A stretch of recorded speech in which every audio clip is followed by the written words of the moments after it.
Atención, fanáticos de la velocidad. Si pensaron que el drama había terminado con el increíble debut del coche de la igualdad, se equivocan de cabo a rabo. La parte 2 de esta epopeya nos dejó sin aliento, con un Alpine renacido, rápido y unido, pero con un talón de Aquiles inesperado. La euforia se congeló, y la pregunta que ahora se hace todo el paddock ya no es si el equipo está unido, sino si esa unidad será suficiente para ganar la guerra contra la física y el tiempo. Lo que están a punto de leer no es solo una continuación, es la crónica de una batalla sin cuartel que se ha librado en los despachos, en las simulaciones por ordenador y en el túnel de viento. Es la historia de cómo un equipo, que había encontrado el corazón en medio del caos, ahora debe encontrar el cerebro para salvar su sueño. ¿Lograrán los ingenieros de Alpine, con Franco Colapinto como co-creador, encontrar la solución a un problema que podría dinamitar su temporada antes de que siquiera comience? Agárrate fuerte, que esto es la parte 3 de un drama que ya es leyenda. La atmósfera en el paddock, en la víspera de la primera gran prueba de la temporada, era casi religiosa. El aire olía a gasolina, a goma quemada, y sobre todo, a una tensión eléctrica que hacía que se te erizaran los pelos. Todos los ojos estaban fijos en el box de Alpine. La escudería francesa, purificada por la implacable auditoría de Briatore, llegaba con una nueva identidad, una que había sido forjada en el fuego de un escándalo mediático y en la valentía de un piloto. El mundo entero se preguntaba si la revolución de Franco Colapinto, ese grito de guerra por la igualdad, se traduciría en una victoria real en el asfalto. Si te sorprende tanto como a nosotros, suscríbete y contanos en los comentarios si crees que un piloto puede cambiar toda la cultura de un equipo. Briatore, con la mirada de un veterano que lo ha visto todo, observaba a su equipo con una mezcla de orgullo y nerviosismo. Sabía que la unión que había logrado forjar en la fábrica era sólida, pero también sabía que la pista era un animal completamente diferente. Y Colapinto, el protagonista de toda esta saga, mostraba una serenidad que desarmaba. Se movía por el box con la misma humildad de siempre, pero con una autoridad que era palpable. No era solo un piloto, era el líder de una tripulación que se sentía más unida que nunca, dispuesta a darlo todo por el chabón que los había defendido. La primera vuelta de Franco en la pista fue un acontecimiento. Los murmullos de los ingenieros de los equipos rivales se detuvieron. Las miradas de los periodistas se volvieron más intensas. Y lo que vieron los dejó sin palabras. Colapinto, con una fluidez y una precisión asombrosas, no solo fue rápido, fue consistentemente rápido. Sus tiempos de vuelta no eran un arrebato de genio, eran el resultado de un coche, el coche de la igualdad, que se comportaba exactamente como él lo había soñado. El trabajo de los ingenieros, que habían diseñado el monoplaza alrededor de sus sensibilidades, había dado sus frutos. El coche era una extensión de Franco, y la sinergia entre el hombre y la máquina era total. Espera a conocer el detalle que cambió todo. Pero no estaba solo. Pierre Gasly, en un acto de fe ciega en el nuevo sistema, siguió sus pasos. Ambos pilotos, ahora aliados en una causa común, trabajaban juntos en la pista, analizando cada milésima, cada curva, cada neumático. La comunicación entre ellos, antes tensa y distante, era ahora fluida y constante. Se pasaban información por radio, analizaban estrategias y se empujaban mutuamente a ser mejores. El resultado de esta inesperada alianza fue un golpe en la mesa, un grito de guerra que demostró que el nuevo Alpine había llegado para quedarse. Los tiempos de ambos pilotos se metieron de lleno en la conversación de los grandes, dejando a los analistas de televisión sin palabras y a los directivos de los equipos rivales con un nudo en el estómago. La reacción de la competencia fue inmediata y brutal. En los boxes de Red Bull, Mercedes y McLaren, los ingenieros miraban los monitores con una mezcla de incredulidad y miedo. ¿Qué estaba pasando en Alpine? La crisis que todos habían creído que los destruiría, los había fortalecido. La unidad que habían forjado en el fuego de la polémica se había traducido en una velocidad real en la pista. El efecto Colapinto no era solo un truco de marketing, era una realidad palpable. Los directores de los equipos rivales, que se habían reído de la apuesta de Briatore, ahora miraban con respeto, con la certeza de que habían subestimado a un genio. El monstruo que tanto temían había nacido, y tenía nombre, Alpine. Si te sorprende tanto como a nosotros, compartí esta noticia en tus redes y contanos en los comentarios qué pensás de esta limpieza en Alpine. Pero, como en toda gran epopeya, la victoria no fue total. En medio de la euforia por los excelentes tiempos de vuelta y la increíble unidad del equipo, un nuevo problema, aún más complejo, estaba a punto de emerger. Al final de la jornada de pruebas, cuando los ingenieros de Alpine analizaban los datos, se dieron cuenta de algo que los dejó helados. Aunque el coche de la igualdad era increíblemente rápido en las curvas y tenía una puesta a punto perfecta para los pilotos, mostraba un desgaste de neumáticos inesperadamente alto. No era un problema grave, pero era un punto débil. Un talón de Aquiles que, en una carrera real, podría ser la diferencia entre el podio y la mediocridad. El silencio en el box, que minutos antes había estado lleno de euforia, se volvió tenso. Briatore, con su mirada de veterano, lo entendió de inmediato. La batalla interna por la igualdad había sido ganada, pero la guerra por la victoria, la guerra contra la física y la ingeniería, apenas había comenzado. La unidad del equipo, la confianza de Franco, la audacia de Briatore, todo era inútil si no podían solucionar ese problema. La pista, ese juez implacable, les había dado una lección de humildad, recordándoles que en la Fórmula 1 no basta con tener al equipo unido, también hay que tener el coche perfecto. Franco Colapinto, que había salido de la pista con una sonrisa de satisfacción, se topó con el silencio del box. Al ver los rostros de los ingenieros, lo entendió todo. Se acercó a su equipo con la misma humildad que lo caracteriza, sin reproches, sin culpar a nadie. El coche es increíble, dijo. Es el coche que siempre soñé. Ahora, tenemos un problema que resolver. Y lo vamos a resolver juntos. Como un equipo. Sus palabras, lejos de ser un simple consuelo, fueron un recordatorio de que la batalla por la igualdad no había sido solo para ganar en la pista, sino para crear la mentalidad que se necesitaba para enfrentar lo que nadie se atrevió a contar, el backstage de una purga despiadada. Si pensaste que el estallido de Franco Colapinto y la explosión de Flavio Briatore en Hungría habían sido el clímax, te equivocás de punta a punta. Lo que vino después no fue un simple ajuste, fue una auténtica carnicería en el organigrama de Alpine, una limpieza brutal que dejó a muchos con la boca abierta y a otros, simplemente, sin trabajo. La tensión que se respiraba en el paddock era una cosa, pero la que se desató puertas adentro de la fábrica fue directamente de película. ¿Qué pasó con los ingenieros que se atrevieron a desafiar a Briatore? ¿Qué encontró el director en los datos del equipo que lo hizo perder la cabeza? Y, lo más importante, cómo un piloto argentino se convirtió en el líder de una revolución que hizo temblar hasta los peces gordos de la FIA.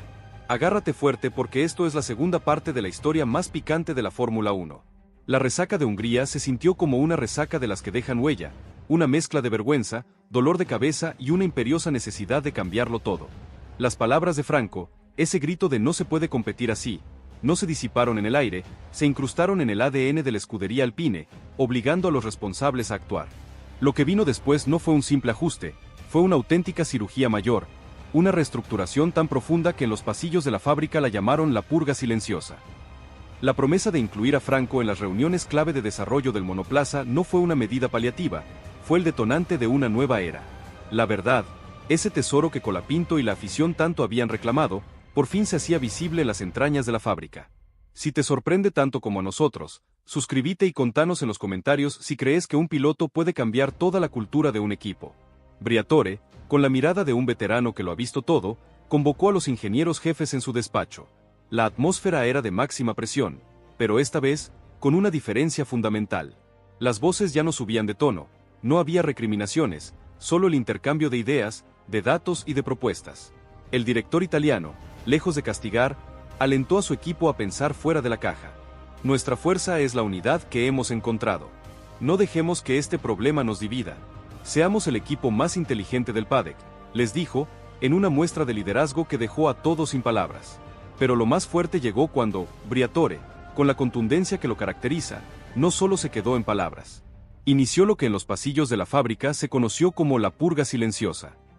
Aquellos ingenieros y estrategas que se sintieron cómodos en la mediocridad de la media tabla, aquellos que se resistían a la autocrítica, se encontraron de la noche a la mañana con una puerta abierta. La tolerancia con los mediocres se había terminado. Muchos aseguran que el nuevo Alpine no tiene sitio para los que no quieren ganar, y Briatore se encargó de dejarlo claro. Aquí solo hay sitio para los que quieren ganar y no tienen miedo a reconocer los errores, fue el mensaje contundente. El nuevo Alpine no tenía sitio para la inercia, solo para la ambición. Y acá es donde todo cambió de verdad. El primer gran cambio, y quizá el más significativo, fue la creación de la Mesa de la Verdad. Un espacio de reunión inédito, convocado por el propio Briatore, donde ingenieros, diseñadores y ambos pilotos, Colapinto y Gasly, se sentaban de igual a igual para analizar los problemas del coche. En ese espacio, ya no había jerarquías. La voz de un becario tenía el mismo peso que la de un ingeniero jefe si venía acompañada de datos y hechos. Y en el centro de esa mesa, con una autoridad que no se ganaba con un cargo, sino con la honestidad de su discurso, estaba Franco Colapinto. Su papel no era solo el de un piloto, sino el de un co-creador, un codirector de un proyecto que se había propuesto renacer de sus cenizas. Si te sorprende tanto como a nosotros, compartí esta noticia en tus redes y contanos en los comentarios qué pensás de esta limpieza en Alpine. La influencia de Franco en el desarrollo del coche fue inmediata y demoledora. Con la sinceridad que lo caracteriza, no dudó en señalar cada debilidad, cada pieza que no funcionaba, cada decisión que consideraba errónea. Pero su crítica no era destructiva, era constructiva. Su conocimiento técnico, su sensibilidad como piloto y su visión estratégica se volvieron una herramienta invaluable para los ingenieros, que por primera vez en mucho tiempo, sintieron que su trabajo tenía un propósito claro: construir un coche que fuera una extensión del talento de sus pilotos, no una máquina genérica. Los simuladores se encendieron, las horas de trabajo se multiplicaron y las sesiones de brainstorming se volvieron épicas, todas centradas en una sola pregunta: ¿cómo podemos darle a Franco y a Pierre el coche que soñaron? La revolución que había comenzado con una demanda de igualdad se había transformado en una colaboración total. El efecto Colapinto no era solo para unificar el box, era para construir el coche ganador. Los ingenieros, inspirados por la confianza que los pilotos tenían en ellos, trabajaban con una intensidad y una dedicación que rara vez se veían. Cada pequeño avance era celebrado, cada simulación exitosa era un rayo de esperanza en la oscuridad. Espera a conocer el detalle que cambió todo. La relación de Colapinto con su compañero de equipo, Pierre Gasly, se transformó por completo. De la tensión y la competencia, pasaron a ser una alianza táctica. Ambos pilotos, ahora aliados en una causa común, trabajaban como un solo hombre. Se daban rebufo, se cubrían las espaldas y se pasaban información por radio. Era una sinergia que los rivales no podían replicar. En el box de Red Bull y Mercedes, la frustración era palpable. Los ingenieros, que habían esperado que el problema de la degradación de Alpine se manifestara, veían con impotencia cómo el coche de la escudería francesa se mantenía fuerte, rápido y sin problemas. El efecto Colapinto no era solo un truco de marketing, era una realidad palpable. El paddock, ese nido de espías y rumores, no tardó en reaccionar. La transparencia de Alpine, que había comenzado como una necesidad, se convirtió en un arma de doble filo. Los rivales, con Red Bull y Mercedes a la cabeza, enviaron a sus analistas a estudiar cada declaración de Colapinto, cada comunicado de prensa de Alpine. Intentaban descifrar qué estaban haciendo, qué tipo de revolución se estaba gestando en la fábrica francesa. La figura de Franco, el piloto que había destapado la olla de los favoritismos, se había vuelto un enigma. Un piloto que era capaz de liderar un cambio cultural, no solo en la pista, sino en los despachos, era un peligro que no se podía ignorar. Los directivos rivales, que se habían reído de la crisis de Alpine, ahora miraban con recelo, con la certeza de que estaban presenciando el nacimiento de un monstruo. Si te sorprende tanto como a nosotros, no olvides suscribirte para más análisis así de picantes. ¿Qué pensás vos? ¿Franco tenía razón? Deja tu comentario. Atención, fanáticos de la velocidad. Si pensaron que el drama había terminado con el increíble debut del coche de la igualdad, se equivocan de cabo a rabo. La parte 2 de esta epopeya nos dejó sin aliento, con un Alpine renacido, rápido y unido, pero con un talón de Aquiles inesperado. La euforia se congeló, y la pregunta que ahora se hace todo el paddock ya no es si el equipo está unido, sino si esa unidad será suficiente para ganar la guerra contra la física y el tiempo. Lo que están a punto de leer no es solo una continuación, es la crónica de una batalla sin cuartel que se ha librado en los despachos, en las simulaciones por ordenador y en el túnel de viento. Es la historia de cómo un equipo, que había encontrado el corazón en medio del caos, ahora debe encontrar el cerebro para salvar su sueño. ¿Lograrán los ingenieros de Alpine, con Franco Colapinto como co-creador, encontrar la solución a un problema que podría dinamitar su temporada antes de que siquiera comience? Agárrate fuerte, que esto es la parte 3 de un drama que ya es leyenda. La atmósfera en el paddock, en la víspera de la primera gran prueba de la temporada, era casi religiosa. El aire olía a gasolina, a goma quemada, y sobre todo, a una tensión eléctrica que hacía que se te erizaran los pelos. Todos los ojos estaban fijos en el box de Alpine. La escudería francesa, purificada por la implacable auditoría de Briatore, llegaba con una nueva identidad, una que había sido forjada en el fuego de un escándalo mediático y en la valentía de un piloto. El mundo entero se preguntaba si la revolución de Franco Colapinto, ese grito de guerra por la igualdad, se traduciría en una victoria real en el asfalto. Si te sorprende tanto como a nosotros, suscríbete y contanos en los comentarios si crees que un piloto puede cambiar toda la cultura de un equipo. Briatore, con la mirada de un veterano que lo ha visto todo, observaba a su equipo con una mezcla de orgullo y nerviosismo. Sabía que la unión que había logrado forjar en la fábrica era sólida, pero también sabía que la pista era un animal completamente diferente. Y Colapinto, el protagonista de toda esta saga, mostraba una serenidad que desarmaba. Se movía por el box con la misma humildad de siempre, pero con una autoridad que era palpable. No era solo un piloto, era el líder de una tripulación que se sentía más unida que nunca, dispuesta a darlo todo por el chabón que los había defendido. La primera vuelta de Franco en la pista fue un acontecimiento. Los murmullos de los ingenieros de los equipos rivales se detuvieron. Las miradas de los periodistas se volvieron más intensas. Y lo que vieron los dejó sin palabras. Colapinto, con una fluidez y una precisión asombrosas, no solo fue rápido, fue consistentemente rápido. Sus tiempos de vuelta no eran un arrebato de genio, eran el resultado de un coche, el coche de la igualdad, que se comportaba exactamente como él lo había soñado.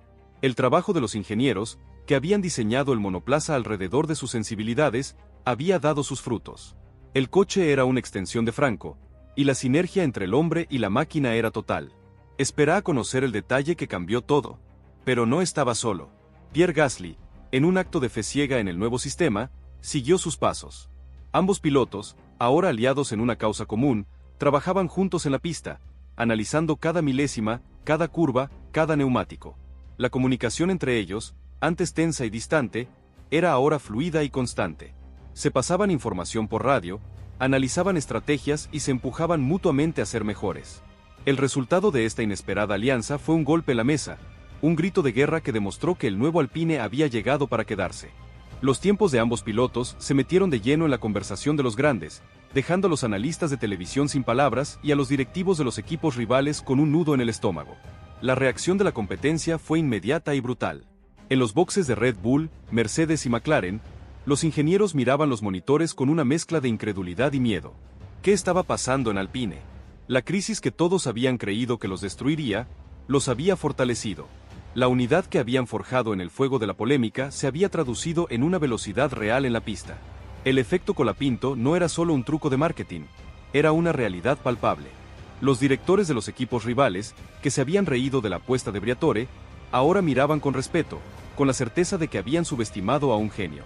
El monstruo que tanto temían había nacido, y tenía nombre, Alpine. Si te sorprende tanto como a nosotros, compartí esta noticia en tus redes y contanos en los comentarios qué pensás de esta limpieza en Alpine. Pero, como en toda gran epopeya, la victoria no fue total. En medio de la euforia por los excelentes tiempos de vuelta y la increíble unidad del equipo, un nuevo problema, aún más complejo, estaba a punto de emerger. Al final de la jornada de pruebas, cuando los ingenieros de Alpine analizaban los datos, se dieron cuenta de algo que los dejó helados. Aunque el coche de la igualdad era increíblemente rápido en las curvas y tenía una puesta a punto perfecta para los pilotos, mostraba un desgaste de neumáticos inesperadamente alto. No era un problema grave, pero era un punto débil. Un talón de Aquiles que, en una carrera real, podría ser la diferencia entre el podio y la mediocridad. El silencio en el box, que minutos antes había estado lleno de euforia, se volvió tenso. Briatore, con su mirada de veterano, lo entendió de inmediato. La batalla interna por la igualdad había sido ganada, pero la guerra por la victoria, la guerra contra la física y la ingeniería, apenas había comenzado. La unidad del equipo, la confianza de Franco, la audacia de Briatore, todo era inútil si no podían solucionar ese problema. La pista, ese juez implacable, les había dado una lección de humildad, recordándoles que en la Fórmula 1 no basta con tener al equipo unido, también hay que tener el coche perfecto. Franco Colapinto, que había salido de la pista con una sonrisa de satisfacción, se topó con el silencio del box. Al ver los rostros de los ingenieros, lo entendió todo. Se acercó a su equipo con la misma humildad que lo caracteriza, sin reproches, sin culpar a nadie. El coche es increíble, dijo. Es el coche que siempre soñé. Ahora, tenemos un problema que resolver. Y lo vamos a resolver juntos. Como un equipo. Sus palabras, lejos de ser un simple consuelo, fueron un recordatorio de que la batalla por la igualdad no había sido solo para ganar en la pista, sino para crear la mentalidad que se necesitaba para enfrentar desafíos como este. Atención, fanáticos de la velocidad.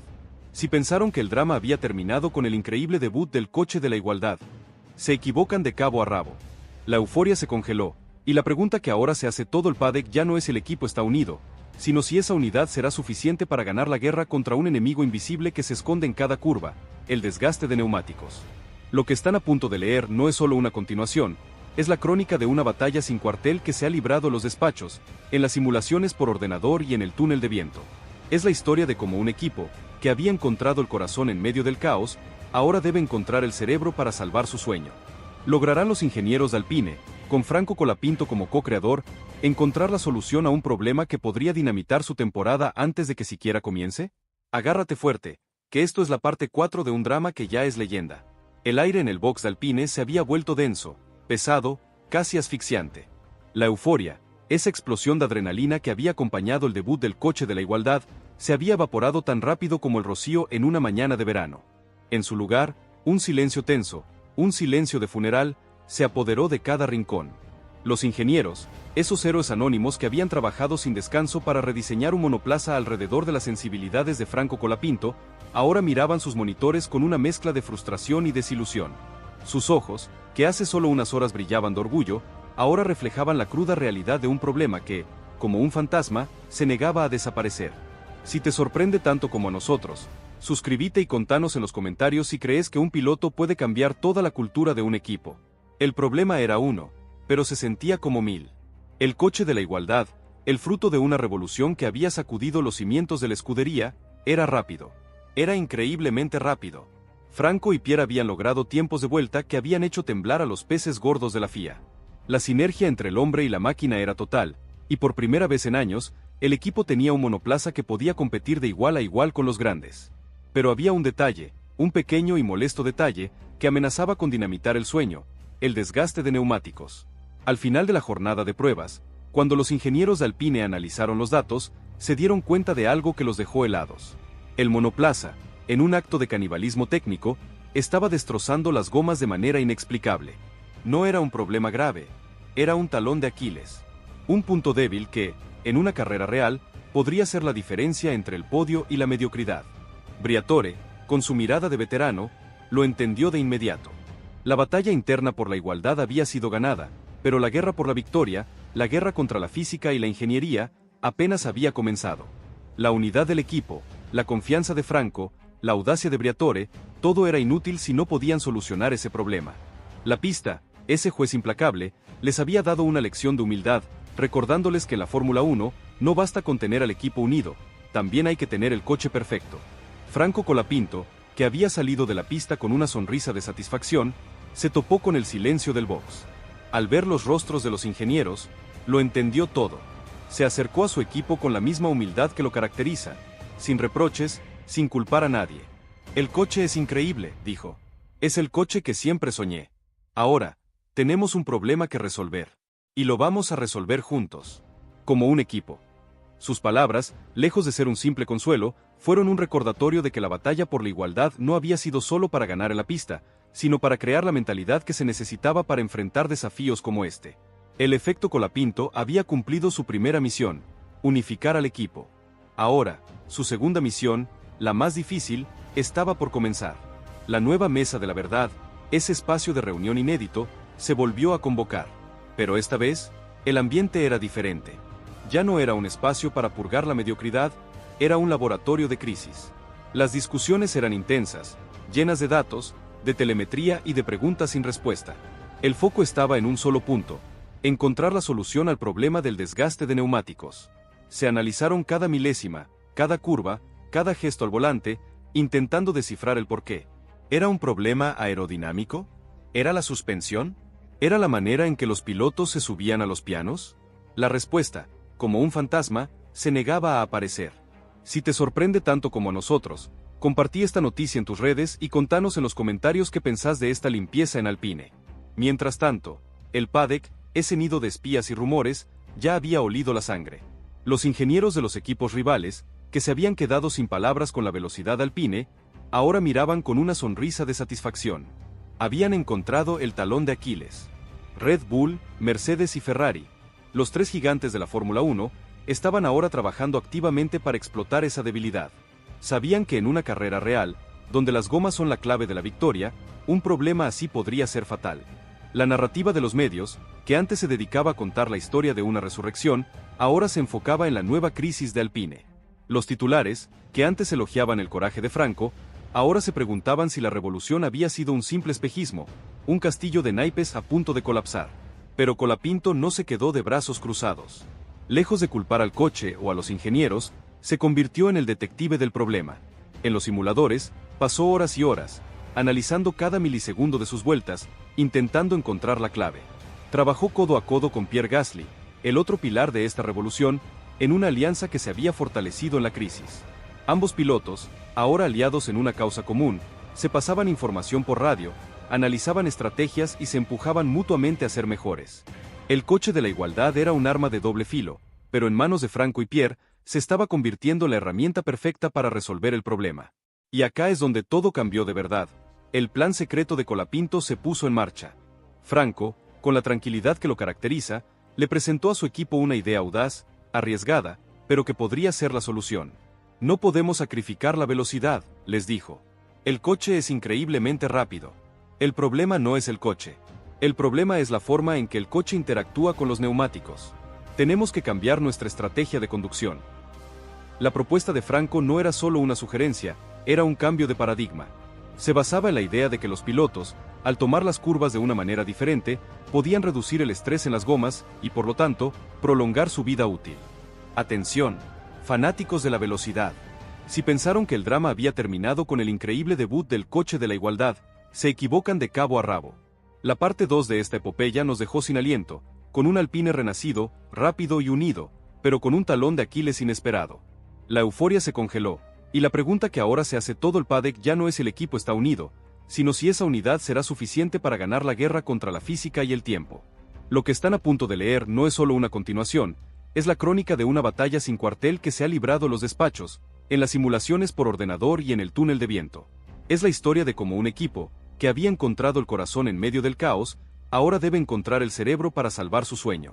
¿Lograrán los ingenieros de Alpine, con Franco Colapinto como co-creador, encontrar la solución a un problema que podría dinamitar su temporada antes de que siquiera comience? Agárrate fuerte, que esto es la parte 3 de un drama que ya es leyenda. La atmósfera en el paddock, en la víspera de la primera gran prueba de la temporada, era casi religiosa. El aire olía a gasolina, a goma quemada y, sobre todo, a una tensión eléctrica que hacía que se te erizaran los pelos. Todos los ojos estaban fijos en el box de Alpine. La escudería francesa, purificada por la implacable auditoría de Briatore, llegaba con una nueva identidad, una que había sido forjada en el fuego de un escándalo mediático y en la valentía de un piloto. El mundo entero se preguntaba si la revolución de Franco Colapinto, ese grito de guerra por la igualdad, se traduciría en una victoria real en el asfalto. Si te sorprende tanto como a nosotros, suscríbete y contanos en los comentarios si crees que un piloto puede cambiar toda la cultura de un equipo. Briatore, con la mirada de un veterano que lo ha visto todo, observaba a su equipo con una mezcla de orgullo y nerviosismo. Sabía que la unión que había logrado forjar en la fábrica era sólida, pero también sabía que la pista era un animal completamente diferente. Y Colapinto, el protagonista de toda esta saga, mostraba una serenidad que desarmaba. Se movía por el box con la misma humildad de siempre, pero con una autoridad que era palpable. No era solo un piloto, era el líder de una tripulación que se sentía más unida que nunca, dispuesta a darlo todo por el chabón que los había defendido. La primera vuelta de Franco en la pista fue un acontecimiento. Los murmullos de los ingenieros de los equipos rivales se detuvieron. Las miradas de los periodistas se volvieron más intensas. Y lo que vieron los dejó sin palabras. Colapinto, con una fluidez y una precisión asombrosas, no solo fue rápido, fue consistentemente rápido. Sus tiempos de vuelta no eran un arrebato de genio, eran el resultado de un coche, el coche de la igualdad, que se comportaba exactamente como él lo había soñado. El trabajo de los ingenieros, que habían diseñado el monoplaza alrededor de sus sensibilidades, había dado sus frutos. El coche era una extensión de Franco, y la sinergia entre el hombre y la máquina era total. Espera a conocer el detalle que cambió todo. Pero no estaba solo. Pierre Gasly, en un acto de fe ciega en el nuevo sistema, siguió sus pasos. Ambos pilotos, ahora aliados en una causa común, trabajaban juntos en la pista, analizando cada milésima, cada curva, cada neumático. La comunicación entre ellos, antes tensa y distante, era ahora fluida y constante. Se pasaban información por radio, analizaban estrategias y se empujaban mutuamente a ser mejores. El resultado de esta inesperada alianza fue un golpe en la mesa, un grito de guerra que demostró que el nuevo Alpine había llegado para quedarse. Los tiempos de ambos pilotos se metieron de lleno en la conversación de los grandes, dejando a los analistas de televisión sin palabras y a los directivos de los equipos rivales con un nudo en el estómago. La reacción de la competencia fue inmediata y brutal. En los boxes de Red Bull, Mercedes y McLaren, los ingenieros miraban los monitores con una mezcla de incredulidad y miedo. ¿Qué estaba pasando en Alpine? La crisis que todos habían creído que los destruiría, los había fortalecido. La unidad que habían forjado en el fuego de la polémica se había traducido en una velocidad real en la pista. El efecto Colapinto no era solo un truco de marketing, era una realidad palpable. Los directores de los equipos rivales, que se habían reído de la apuesta de Briatore, ahora miraban con respeto, con la certeza de que habían subestimado a un genio. El monstruo que tanto temían había nacido, y tenía nombre, Alpine. Si te sorprende tanto como a nosotros, compartí esta noticia en tus redes y contanos en los comentarios qué pensás de esta limpieza en Alpine. Pero, como en toda gran epopeya, la victoria no fue total. En medio de la euforia por los excelentes tiempos de vuelta y la increíble unidad del equipo, un nuevo problema, aún más complejo, estaba a punto de emerger. Al final de la jornada de pruebas, cuando los ingenieros de Alpine analizaban los datos, se dieron cuenta de algo que los dejó helados. Aunque el coche de la igualdad era increíblemente rápido en las curvas y tenía una puesta a punto perfecta para los pilotos, mostraba un desgaste de neumáticos inesperadamente alto. No era un problema grave, pero era un punto débil. Un talón de Aquiles que, en una carrera real, podría ser la diferencia entre el podio y la mediocridad. El silencio en el box, que minutos antes había estado lleno de euforia, se volvió tenso. Briatore, con su mirada de veterano, lo entendió de inmediato. La batalla interna por la igualdad había sido ganada, pero la guerra por la victoria, la guerra contra la física y la ingeniería, apenas había comenzado. La unidad del equipo, la confianza de Franco, la audacia de Briatore, todo era inútil si no podían solucionar ese problema. La pista, ese juez implacable, les había dado una lección de humildad, recordándoles que en la Fórmula 1 no basta con tener al equipo unido, también hay que tener el coche perfecto. Franco Colapinto, que había salido de la pista con una sonrisa de satisfacción, se topó con el silencio del box. Al ver los rostros de los ingenieros, lo entendió todo. Se acercó a su equipo con la misma humildad que lo caracteriza, sin reproches, sin culpar a nadie. El coche es increíble, dijo. Es el coche que siempre soñé. Ahora, tenemos un problema que resolver. Y lo vamos a resolver juntos. Como un equipo. Sus palabras, lejos de ser un simple consuelo, fueron un recordatorio de que la batalla por la igualdad no había sido solo para ganar en la pista, sino para crear la mentalidad que se necesitaba para enfrentar desafíos como este.